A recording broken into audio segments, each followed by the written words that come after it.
संसार में प्रचलित सभी धर्म गीता की दूरस्थ प्रतिध्वनि मात्र हैं। भगवान महावीर, भगवान गौतम बुद्ध, गुरु नानक, कबीर इत्यादि के श्रद्धापूरित तप सिद्धांतों की उच्चतम अभिव्यक्ति गीता है। गीता के वे ही कैसेट सुमन आप सबके समक्ष आत्मदर्शनार्थ प्रस्तुत हैं। ओम श्री परमात्मने नमः। यथार्थ गीता श्रीमद् भगवत गीता अथ सप्तमोऽध्याय। गत अध्यायों में गीता के मुख्य प्रायः सभी प्रश्न पूर्ण हो गए हैं। निष्काम कर्म योग, ज्ञान योग, कर्म और यज्ञ का स्वरूप और उसकी विधि, योग का वास्तविक स्वरूप और उसका परिणाम तथा अवतार, वर्ण संकर, सनातन आत्मस्थित महापुरुष के लिए भी लोकहितार्थ कर्म करने पर बल, युद्ध इत्यादि पर विशद चर्चा की गई। अगले अध्यायों में योगेश्वर श्री कृष्ण ने इन्हीं से संदर्भित अनेक पूरक प्रश्नों को लिया है, जिनका समाधान तथा अनुष्ठान आराधना में सहायक सिद्ध होगा। छठे अध्याय के अंतिम श्लोक में योगेश्वर ने यह कहकर प्रश्न का स्वयं बीजारोपण कर दिया कि जो योगी मद्गतेनांतरात्मना, मुझ में अच्छी प्रकार स्थित अंतःकरण वाला है, उसे मैं अतिशय श्रेष्ठ योगी मानता हूं। परमात्मा में अच्छी प्रकार स्थिति क्या है? बहुत से योगी परमात्मा को प्राप्त तो होते हैं, फिर भी कहीं कोई कमी उन्हें खटकती है। लेश मात्र भी कसर न रह जाए, ऐसी अवस्था कब आएगी? संपूर्णता से परमात्मा की जानकारी कब आएगी? कब होती है? इस पर योगेश्वर श्री कृष्ण कहते हैं, श्री भगवान वाच। मय्यासक्तमनाः पार्थ योगं युञ्जन्मदाश्रयः असंशयं समग्रं मां यथा ज्ञास्यसि तच्छृणु। पार्थ, तू मुझ में आसक्त हुए मन वाला, बाहरी नहीं अपितु मदाश्रय अर्थात मेरे परायण होकर योग में लगा हुआ, छोड़कर नहीं, मुझको जिस प्रकार संशय रहित जानेगा उसको सुन, जिसे जानने के पश्चात लेश मात्र भी संशय न रह जाए। विभूतियों की उस समग्र जानकारी पर पुनः बल देते हैं।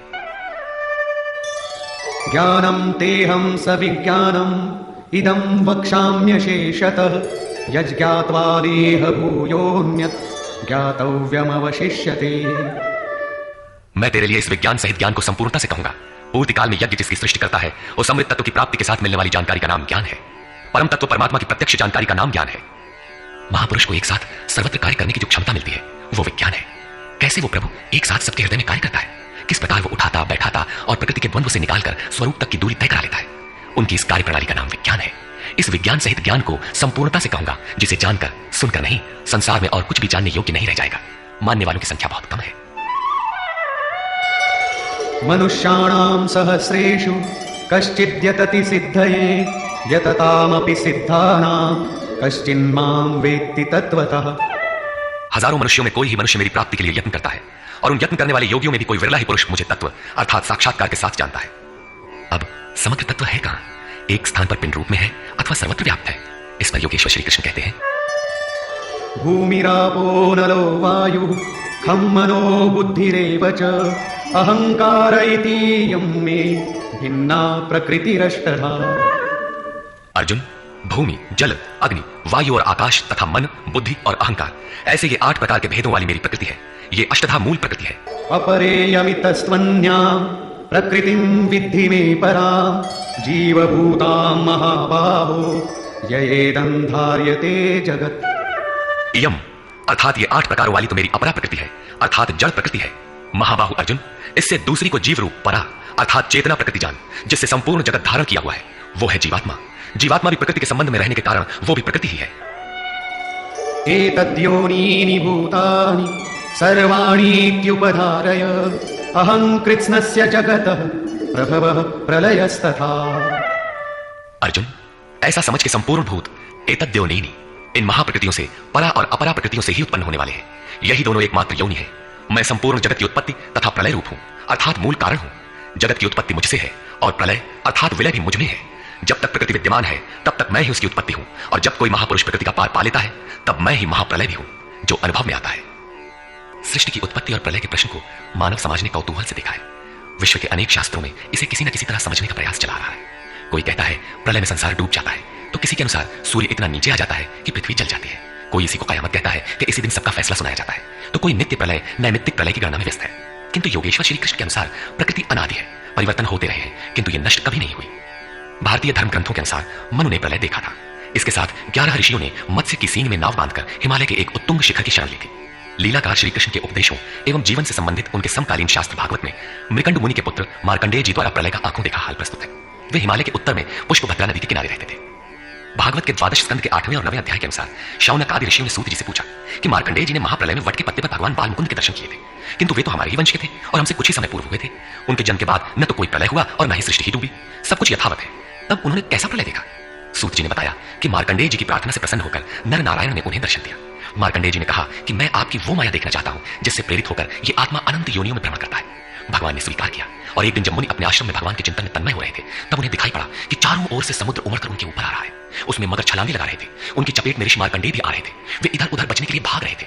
आकाश, सूर्य, पृथ्वी, चंद्रमा, स्वर्ग, ज्योतिष मंडल सभी उस समुद्र में डूब गए। इतने में मार्कंडेय जी को एक बरगद का पेड़ और उसके पत्ते पर एक शिशु दिखाई दिया। श्वास के साथ मार्कंडेय जी भी उस शिशु के उदर में चले गए और अपना आश्रम, सूर्यमंडल सहित सृष्टि को जीवित पाया और पुनः श्वास के साथ उस शिशु के उदर से बाहर आ गए। नेत्र खुलने पर मार्कंडेय ने अपने को उसी आश्रम में अपने ही आसन पर पाया। स्पष्ट है कि करोड़ों वर्ष के भजन के पश्चात उन मुनि ने ईश्वरीय दृश्य को अपने हृदय में देखा, अनुभव में देखा। बाहर सब कुछ ज्यों का त्यों था।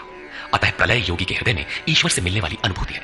भजन की पूर्ति काल में योगी के हृदय में संसार का प्रवाह मिटकर अव्यक्त परमात्मा ही शेष बचता है। यही प्रलय है, बाहर प्रलय नहीं होता। महाप्रलय शरीर रहते ही अद्वैत की अनिर्वचनीय स्थिति है। यह क्रियात्मक है। केवल बुद्धि से निर्णय लेने वाले भ्रम का सृजन करते हैं, चाहे हम हो या आप। इसी पर आगे देखें। मत्तः परतरं नान्यत् किंचिदस्ति धनंजय मयि सर्वमिदं प्रोतं सूत्रे मणिगणा इव। धनंजय, मेरे सिवाय किंचन मात्र भी दूसरी वस्तु नहीं है। यह संपूर्ण जगत सूत्र में मणियों के सदृश मेरे में गुथा हुआ है तो, परंतु जानेंगे कब? जब इस अध्याय के प्रथम श्लोक के अनुसार अनन्य आसक्ति अर्थात भक्ति से मेरे परायण होकर योग में उसी रूप से लग जाए। इसके बिना नहीं, योग में लगना आवश्यक है। रसोऽहमप्सु कौन्तेय प्रभास्मि शशि सूर्ययोः प्रणवः सर्ववेदेषु शब्दः के पौरुषं नृषु। कौन्तेय, जल में मैं रस हूं, चंद्रमा और सूर्य में प्रकाश हूं, संपूर्ण वेदों में मैं ओंकार हूं। ओ धन अहम धनकार, स्वयं का आकार हूं, आकाश में शब्द और पुरुषों में पुरुष तत्व हूं, तथा मैं पुण्यो गंधः पृथिव्यां च तेजश्चास्मि विभावसौ जीवनं सर्वभूतेषु तपश्चास्मि तपस्विषु। पृथ्वी में पवित्र गंध और अग्नि में तेज हूं, संपूर्ण जीवों में उनका जीवन हूं और तपस्वियों में उनका तप हूं। बीजं मां सर्वभूतानां विद्धि पार्थ सनातनं बुद्धिर्बुद्धिमतामस्मि तेजस्तेजस्विनामहम्। पार्थ, तू संपूर्ण भूतों का सनातन कारण अर्थात बीज मुझे ही जान। मैं बुद्धिमानों की बुद्धि और तेजस्वियों का तेज हूं। इसी क्रम में योगेश्वर श्री कृष्ण कहते हैं, बलं बलवतां चाहं कामराग विवर्जितं धर्माविरुद्धो भूतेषु कामोऽस्मि भरतर्षभ। हे भरत श्रेष्ठ अर्जुन, मैं बलवानों का कामना और आसक्ति रहित बल हूं। संसार में सब बलवान ही तो बनते हैं। कोई दंड बैठक लगाता है, कोई परमाणु इकट्ठा करता है, किंतु नहीं, श्री कृष्ण कहते हैं कि काम और राग से परे जो बल है वो मैं हूं, वही वास्तविक बल है। सब भूतों में धर्म के अनुकूल कामना मैं हूं। पर ब्रह्म परमात्मा ही एकमात्र धर्म है जो सबको धारण किए हुए है। जो शाश्वत आत्मा है वही धर्म है। जो उससे अविरोध रखने वाली कामना है मैं हूं। आगे भी श्री कृष्ण ने कहा कि अर्जुन, मेरी प्राप्ति के लिए इच्छा कर। सब कामनाएं तो वर्जित है, किंतु उस परमात्मा को पाने की कामना आवश्यक है, अन्यथा आप साधन कर्म में प्रवृत्त नहीं होंगे। ऐसी कामना भी मेरी ही देन है। ये चैव सात्विका भावा राजसास्तामसाश्च ये मत्त एवेति तान् विद्धि नत्वहं तेषु ते मयि। और भी जो सत्वगुण से उत्पन्न होने वाले भाव है, जो रजोगुण और तमोगुण से उत्पन्न होने वाले भाव है, उन सबको तुम मुझसे ही उत्पन्न होने वाले हैं ऐसा जान। परंतु वास्तव में उनमें मैं और वे मेरे में नहीं है, क्योंकि न मैं उनमें खोया हूं और न वे ही मुझ में प्रवेश कर पाते। क्योंकि मुझे कर्म से स्पृहा नहीं है, मैं निर्लेप हूं, मुझे इनमें कुछ पाना नहीं है, इसलिए मुझ में प्रवेश नहीं कर पाते। ऐसा होने पर भी जिस प्रकार आत्मा की उपस्थिति से ही शरीर को भूख प्यास लगती है, आत्मा को अन्न अथवा जल से कोई प्रयोजन नहीं है, उसी प्रकार प्रकृति परमात्मा की उपस्थिति में ही अपना कार्य कर पाती है। परमात्मा उसके गुण और कार्यों से निर्लेप रहता है। त्रिभिर्गुणमयैर्भावैः एभिः सर्वमिदं जगत् मोहितं नाभिजानाति मामेभ्यः परमव्ययम्। सात्विक, राजस और तामस, इन तीन गुणों के कार्य रूप भावों से ये सारा जगत मोहित हो रहा है। इसलिए लोग इन तीनों गुणों से परे मुझ अविनाशी को तत्व से भली प्रकार नहीं जानते। मैं इन तीनों गुणों से परे हूं, अर्थात जब तक अंश मात्र भी गुणों का आवरण विद्यमान है तब तक कोई मुझे नहीं जानता। उसे अभी चलना है, वो राही है। और दैवी येषा गुणमयी मम माया दुरत्यया मामेव ये प्रपद्यन्ते मायामेतान्तरन्ति ते। ये त्रिगुणातीत मेरी अद्भुत माया दुस्तर है, किंतु जो पुरुष मुझे ही निरंतर बचते हैं वे इस माया का पार पा जाते हैं। ये माया है तो दैवी, परंतु अगरबत्ती जलाकर इसकी पूजा न करने लगे, इससे पार पाना है। न मां दुष्कृतिनो मूढाः प्रपद्यन्ते नराधमाः माययापहृतज्ञानाः आसुरं भावमाश्रिताः। जो मुझे निरंतर भजते हैं वे जानते हैं, फिर भी लोग नहीं भजते। माया द्वारा जिनका ज्ञान अपहरण कर लिया गया है, जो आसुरी स्वभाव को धारण किए हुए मनुष्यों में अधम काम क्रोधादि दुष्कृतियों को करने वाले मूढ़ लोग मुझे नहीं भजते। तो बचता कौन है?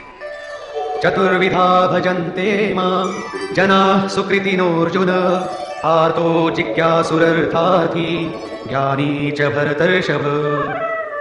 हे भरत श्रेष्ठ अर्जुन, सुकृतिना उत्तम अर्थात नियत कर्म अर्थात जिसके परिणाम में श्रेय की प्राप्ति हो उसको करने वाले, अर्थार्थी अर्थात सकाम, आर्ता अर्थात दुख से छूटने की इच्छा वाले, जिज्ञासु अर्थात प्रत्यक्ष रूप से जानने की इच्छा वाले, और ज्ञानी अर्थात जो प्रवेश की स्थिति में है। इन चारों प्रकार के भक्तजन मुझे भजते हैं। अर्थ वो वस्तु है जिससे हमारे शरीर अथवा संबंधों की पूर्ति हो। इसलिए अर्थ कामनाएं सब कुछ पहले तो भगवान द्वारा पूर्ण होती है। भगवान श्री कृष्ण कहते हैं कि मैं ही पूर्ण करता हूं, किंतु इतना ही वास्तविक अर्थ नहीं है। आत्मिक संपत्ति ही स्थिर संपत्ति है, यही अर्थ है। सांसारिक अर्थ की पूर्ति करते करते भगवान वास्तविक अर्थ आत्मिक संपत्ति की ओर बढ़ा देते हैं, क्योंकि वे जानते हैं कि इतने ही से मेरा भक्त सुखी नहीं होगा। इसलिए वे आत्मिक संपत्ति भी उसे देने लगते हैं। लोक लाहु परलोक निबाहु, लोक में लाभ और परलोक में निर्वाह, ये दोनों भगवान की वस्तु है। अपने भक्त को खाली नहीं छोड़ते। आर्थ जो दुखी हो, जिज्ञासु समग्रता से जानने की इच्छा वाले जिज्ञासु मुझे भजते हैं। साधना की परिपक्व अवस्था में दिग्दर्शन अर्थात प्रत्यक्ष दर्शन की अवस्था वाले ज्ञानी भी मुझे भजते हैं। इस प्रकार चार प्रकार के भक्त मुझे भजते हैं, जिनमें ज्ञानी श्रेष्ठ है अर्थात ज्ञानी भी भक्त ही है। इन सब में भी तेषां ज्ञानी नित्ययुक्त एक भक्तिर्विशिष्यते प्रियो हि ज्ञानिनोत्यर्थम् अहं स च मम प्रियः। अर्जुन, उनमें भी नित्य मुझ में एक ही भाव से स्थित अनन्य भक्ति वाला ज्ञानी विशिष्ट है, क्योंकि साक्षात्कार के सहित जानने वाले ज्ञानी को मैं अत्यंत प्रिय हूं और वो ज्ञानी भी मुझे अत्यंत प्रिय है। वो ज्ञानी मेरा ही स्वरूप है। उदाराः सर्व एवैते ज्ञानी त्वात्मैव मे मतम् आस्थितः स हि युक्तात्मा मामेवानुत्तमां गतिम्। यद्यपि ये चारों प्रकार के भक्त उदार ही हैं, कौन सी उदारता कर दी? क्या आपकी भक्ति करने से भगवान को कुछ मिल जाता है? क्या भगवान में कोई कमी है जिसे आपने पूरा कर दिया? नहीं, वस्तुतः वही उदार है जो अपने आत्मा को अधोगति में न पहुंचाए, जो उसके उद्धार के लिए अग्रसर है। इस प्रकार ये सब उदार है। परंतु ज्ञानी तो साक्षात मेरा स्वरूप ही है, ऐसी मेरी मान्यता है, क्योंकि वो स्थिर बुद्धि ज्ञानी भक्त सर्वोत्तम गति स्वरूप मुझ में ही स्थित है। अर्थात वो मैं हूं, वो मुझ में है, मुझ में और उसमें कोई अंतर नहीं है। इसी पर पुनः बल देते हैं। बहूनां जन्मनामन्ते ज्ञानवान् मां प्रपद्यते वासुदेवः सर्वमिति स महात्मा सुदुर्लभः। अभ्यास करते करते बहुत जन्मों के अंत के जन्म में, प्राप्ति वाले जन्म में साक्षात्कार को प्राप्त हुआ ज्ञानी सब कुछ वासुदेव ही है। इस प्रकार मेरे को बचता है। वो महात्मा अति दुर्लभ है। वो किसी वासुदेव की प्रतिमा नहीं करवाता, बल्कि अपने भीतर ही उस परम देव का वास पाता है। उसी ज्ञानी महात्मा को श्री कृष्ण तत्वदर्शी भी कहते हैं। इन्हीं महापुरुषों से बाहर समाज में कल्याण संभव है। इस प्रकार के प्रत्यक्ष तत्वदर्शी महापुरुष श्री कृष्ण के शब्दों में अति दुर्लभ है। जब श्रेय और प्रेय अर्थात मुक्ति और भोग दोनों ही भगवान से मिलते हैं, तब तो सभी को एकमात्र भगवान का भजन करना चाहिए। फिर भी लोग उन्हें नहीं भजते। क्यों? श्री कृष्ण के ही शब्दों में, कामैस्तैस्तैर्हितज्ञानाः प्रपद्यन्तेऽन्यदेवताः तन्तन्नियममास्थाय प्रकृत्या नियताः स्वया। वो तत्वदर्शी महात्मा अथवा परमात्मा ही सब कुछ है। लोग ऐसा समझ नहीं पाते, क्योंकि भोगों की कामनाओं द्वारा लोगों का विवेक अपहरण कर लिया गया है। इसलिए वे अपनी प्रकृति अर्थात जन्म जन्मांतरों से अर्जित संस्कारों के स्वभाव से प्रेरित होकर मुझ परमात्मा से भिन्न अन्य देवताओं और उनके लिए प्रचलित नियमों की शरण लेते हैं। यहाँ अन्य देवता का प्रसंग पहली बार आया है। यो यो यां यां तनुं भक्तः श्रद्धयार्चितुमिच्छति तस्य तस्याचलां श्रद्धां तामेव विदधाम्यहम्। जो जो सकामी भक्त जिस जिस देवता के स्वरूप को श्रद्धा से पूजना चाहता है, मैं उसी ही देवता के प्रति उसकी श्रद्धा को स्थिर करता हूं। मैं स्थिर करता हूं, क्योंकि देवता नाम की कोई वस्तु होती तब तो वो देवता ही श्रद्धा को स्थिर करता। सतया श्रद्धया युक्तः तस्याराधनमीहते लभते च ततः कामान् मयैव विहितान् हितान्। वो पुरुष उस श्रद्धा से युक्त होकर उस देव विग्रह के पूजन में तत्पर होता है और उस देवता के माध्यम से मेरे ही द्वारा निर्मित उन इच्छित भोगों को निसंदेह प्राप्त होता है। भोग कौन देता है? मैं ही देता हूं। उसकी श्रद्धा का परिणाम है भोग, न कि किसी देवता की देन। किंतु वो फल तो पा ही लेता है, फिर इसमें बुराई क्या है? इस पर कहते हैं, पंतवत्तु फलं तेषां तद्भवत्यल्पमेधसां देवान् देवयजो यान्ति मद्भक्ता यान्ति मामपि। परंतु उन अल्प बुद्धि वालों का वो फल नाशवान है। आज फल है तो भोगते भोगते नष्ट हो जाएगा, इसलिए नाशवान है। देवताओं को पूजने वाले देवताओं को प्राप्त होते हैं, अर्थात देवता भी नाशवान है। देवताओं से लेकर यावन मात्र जगत परिवर्तनशील और मरणधर्मा है। मेरा भक्त मुझे ही प्राप्त होता है, जो अव्यक्त है, नैष्ठिकीम परम शांति पाता है। देवता हृदय के अंतराल में परम देव परमात्मा के देवत्व को अर्जित कराने वाले सद्गुणों का नाम है। थी तो ये अंदर की वस्तु, किंतु कालांतर में लोगों ने भीतर की वस्तु को बाहर देखना प्रारंभ कर दिया। मूर्तियां गढ़ ली, कर्मकांड रच डाले और वास्तविकता से दूर खड़े हो गए। श्री कृष्ण ने इस भ्रांति का निराकरण उपर्युक्त 4 श्लोकों में किया। गीता में पहली बार अन्य देवताओं का नाम लेते हुए उन्होंने कहा कि देवता होते ही नहीं, लोगों की श्रद्धा जहां झुकती है वहां मैं ही खड़ा होकर उनकी श्रद्धा को पुष्ट करता हूं और मैं ही वहां फल भी देता हूं। वो फल भी नश्वर है, फल नष्ट हो जाते हैं, देवता नष्ट हो जाते हैं और देवताओं को पूजने वाला भी नष्ट हो जाता है। जिनका विवेक नष्ट हो गया है वे मूल बुद्धि ही अन्य देवताओं को पूजते हैं। श्री कृष्ण तो यहां तक कहते हैं कि अन्य देवताओं को पूजने का विधान ही अयुक्ति संगत है। अव्यक्तं व्यक्तिमापन्नं मन्यन्ते माम बुद्धयः परं भावमजानन्तो ममाव्ययमनुत्तमम्। यद्यपि जब देवताओं के नाम पर देवता नाम की कोई वस्तु है ही नहीं, जो फल मिलता है वो भी नाशवान है, फिर भी सब लोग मेरा भजन नहीं करते, क्योंकि बुद्धिहीन पुरुष अर्थात कामनाओं द्वारा जिनका ज्ञान अपहृत हो गया है, वे मेरे सर्वोत्तम, अविनाशी और परम प्रभाव को भली प्रकार नहीं जानते। इसलिए वे मुझ अव्यक्त पुरुष को व्यक्ति भाव को प्राप्त हुआ मानते हैं, मनुष्य मानते हैं। अर्थात श्री कृष्ण भी मनुष्य शरीरधारी योगी थे, योगेश्वर थे। जो स्वयं योगी हो और दूसरों को भी योग प्रदान करने की जिनमें क्षमता हो उन्हें योगेश्वर कहते हैं। साधना के सही दौर में पढ़कर क्रमशः उत्थान होते होते महापुरुष भी उसी परम भाव में स्थित हो जाते हैं। शरीरधारी होते हुए भी वे उसी अव्यक्त स्वरूप में स्थित हो जाते हैं। फिर भी कामनाओं से विवश मंद बुद्धि के लोग उन्हें साधारण व्यक्ति ही मानते हैं। वे सोचते हैं कि हमारी ही तरह तो ये भी पैदा हुए हैं, भगवान कैसे हो सकते हैं। उन बेचारों का दोष भी क्या है, दृष्टिपात करते हैं तो शरीर ही दिखाई पड़ता है। वे महापुरुष के वास्तविक स्वरूप को देख क्यों नहीं पाते। इस पर योगेश्वर श्री कृष्ण से ही सुने। नाहं प्रकाशः सर्वस्य योगमाया समावृतः मूढोऽयं नाभिजानाति लोको मामजमव्ययम्। सामान्य मनुष्य के लिए माया एक पर्दा है जिसके द्वारा परमात्मा सर्वथा छिपा है। योग साधना समझकर वो इसमें प्रवृत्त होता है। इसके पश्चात योग माया अर्थात योग क्रिया भी एक आवरण ही है। योग का अनुष्ठान करते करते उसकी पराकाष्ठा योगारूढ़ता आ जाने पर वो छिपा हुआ परमात्मा विदित होता है।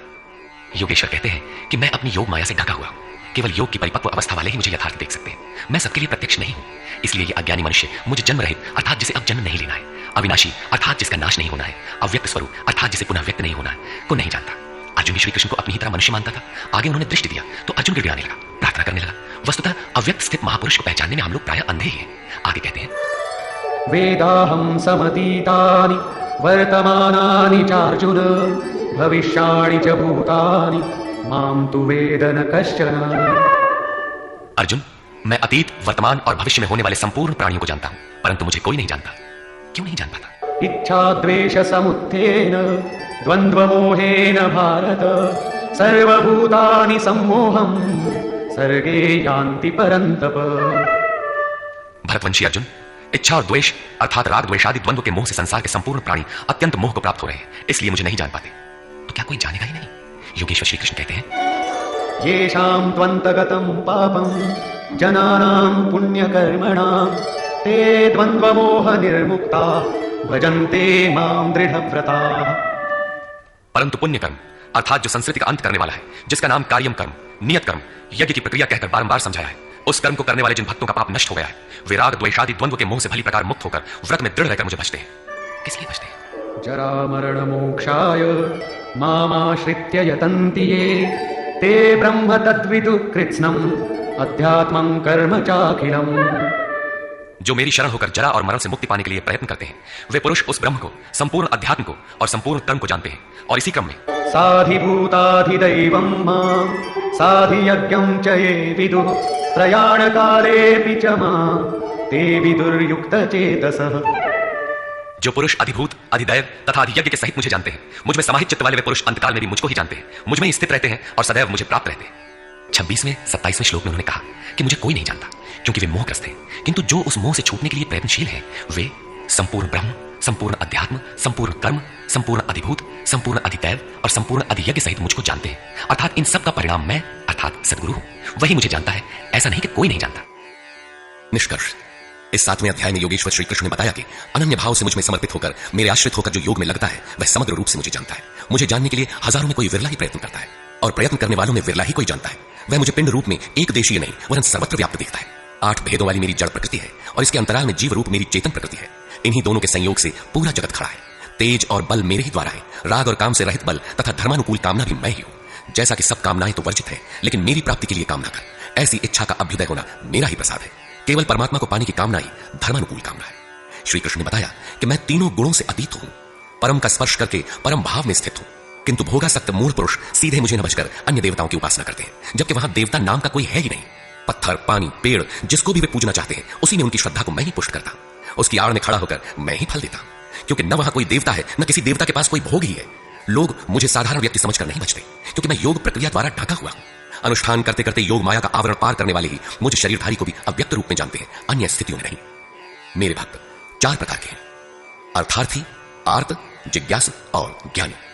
चिंतन करते करते अनेक जन्मों के अंतिम जन्म में प्राप्ति वाला ज्ञानी मेरा ही स्वरूप है, अर्थात अनेक जन्मों से चिंतन करके उस भगवत स्वरूप को प्राप्त किया जाता है। राग द्वेष के मोह से आक्रांत मनुष्य मुझे कदापि नहीं जान सकते, किंतु राग द्वेष के मोह से रहित होकर जो नियत कर्म अर्थात जिसे संक्षेप में आराधना कह सकते हैं का चिंतन करते हुए जरा मरण से छूटने के लिए प्रयत्नशील हैं, वे पुरुष संपूर्ण रूप से मुझे जान लेते हैं। वे संपूर्ण ब्रह्म को, संपूर्ण आध्यात्म को, संपूर्ण अधिदैव को, संपूर्ण कर्म को और संपूर्ण यज्ञ के सहित मुझे जानते हैं। वे मुझ में प्रवेश करते हैं और अंतकाल में भी मुझको ही जानते हैं, अर्थात फिर कभी वे विस्मृत नहीं होते। इस अध्याय में परमात्मा की समग्र जानकारी का विवेचन है। अतः ओम तत्सदिति श्रीमद्भगवद्गीतासु उपनिषत्सु ब्रह्म विद्यायां योग शास्त्रे श्री कृष्णार्जुन संवादे समग्र बोधानां 7वां अध्याय। इस प्रकार स्वामी अर्धनानंद कृत श्रीमद्भगवद्गीता के भाष्य यथार्थ गीता का 7वां अध्याय पूर्ण होता है। हरि ओम तत्सत।